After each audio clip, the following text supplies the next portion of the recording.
What's up guys, I'm a DC Gunner. Thank you for coming on. This is a Tissot PRS 516 Powermatic 80. I will talk about Powermatic 80 in a while, but this is a very attractive watch if you ask me, and I reviewed a lot of Tissot watches, but this one has to be one of the most attractive watches, and I think this is a great buy, especially in this price range of prior to making this video, I took a glance on Amazon. It was like 500-ish US dollars. I will link you in the description box so you can check it out for yourself. But it's very attractive watch, and it's not a blatant fake copy of Rolex Mariner, so it has its own character, and the character and history in this watch comes from the 50s. Back in the 50s, this first PRS 516 came out the line of watches, and they were racing inspired heritage. They were geared toward motorsports racing, and hence nowadays in this modern version you have a steering wheel, vintage steering wheel, very cool, very neat. And I have to tell you, I did own, and I believe there are some videos on my channel of vintage watches of this PRS 516. I had 2 or 3, I don't know, but I had one that was sporty, of course a bit smaller, 36 mil, but it was fantastic. And this one is also great. This is a watch that really pops on the wrist, and I reviewed a lot of Tissot watches. I even reviewed the chronograph version of this one. You can check that. Just do a search DC Gunner Tissot and you can find it.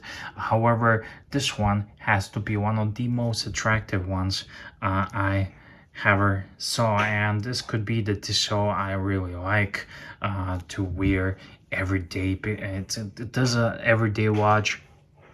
And what really makes it pop is this white chapter ring across the dial and the ceramic bezel insert. The dial has several steps to it, so you have a chapter ring and you have a raised indices, and you can tell these indices are raised because even the vintage one has raised indices. Even the vintage one has raised indices. They do not appear raised, but this is definitely multi-dimensional dial, and I like it. What really pops is the red second hand. I love that. And standard, it has a T for Tissot. Tissot is an old company, 19th century, guys, so, and they're still making watches. Granted, they are now part of the Swatch group, which is Omega and many other watches. However, they are still making watches, and I always like Tissot. Tissot is very popular in Europe, and I don't know about Asia. I'm in Europe, so I know. And this is one of the best sellers, and Tissot sells a lot of watches, and they are doing great stuff because they are making great looking, high quality, semi-affordable Swiss watches. Tissot is not a luxury brand. Don't get yourself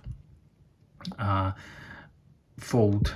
Tissot is not a luxury watch brand. However, this is one of those, if you want a good, nice Swiss-made watch with a sapphire crystal, automatic movement, around 500-ish US dollars, I don't think you can do much better than Tissot.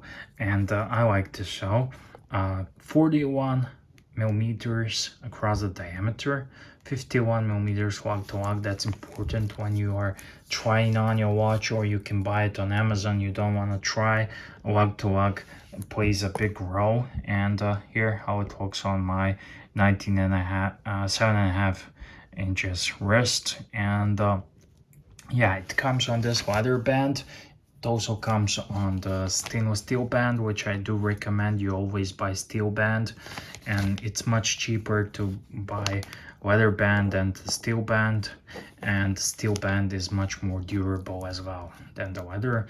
Butterfly clasp, Tissot signed, and the crown is also signed. The crown is not screwed down crown, it's just a normal crown.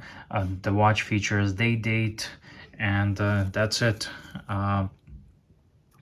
100 meters water resistant watch, but again, I would not recommend swimming with this sort of watches.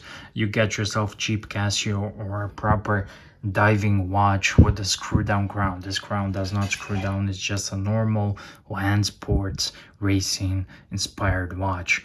Powermatic 80 is what you see here. Powermatic 80 is what you see here in the case back.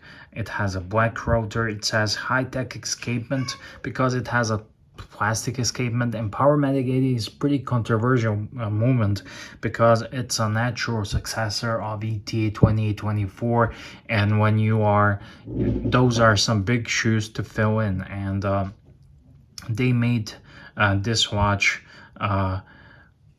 with more power reserve. So it has 80 hours power reserve. That's around 3 days, and normal watch automatic will last you about day and a half, 2 days at the most.